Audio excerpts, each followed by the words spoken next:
Welcome to the World Register. The World Register is an independent news source providing truthful, unbiased, and timely reporting about people, places, and events.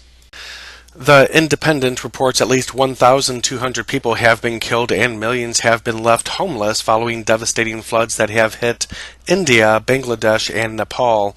According to the report, this is one of the worst flooding disasters to have affected the region in years. International aid agencies said thousands of villages have been cut off by flooding, with people being deprived of food and clean water for days.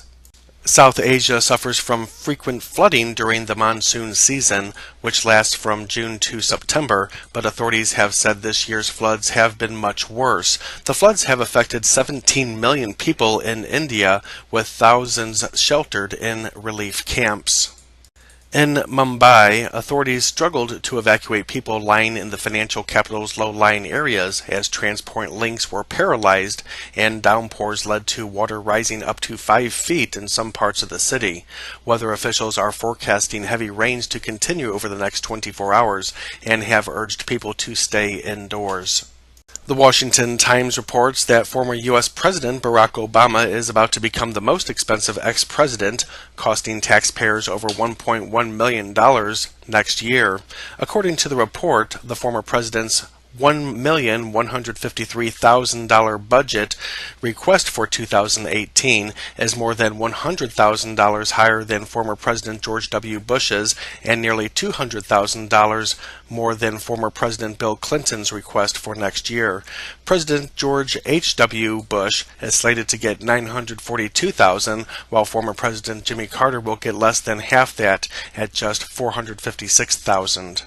Due to a 1950s-era law enacted after President Harry Truman, ex-presidents get an office, expenses, and in some cases an annual pension payment. Former President Truman struggled for income when he left the White House in 1953.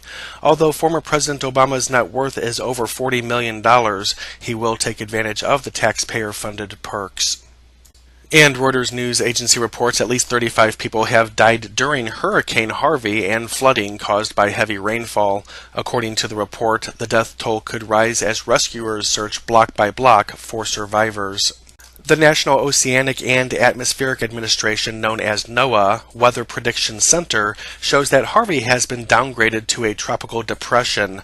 NOAA's forecast state flash flood warnings, flash flood watches, and flood warnings and advisories are in effect from eastern Texas through parts of the lower Mississippi Valley and into western portions of the Tennessee Valley and the lower Ohio Valley. Do not attempt to travel in the affected areas if you are in a safe place. Do not drive, of course, into flooded roadways.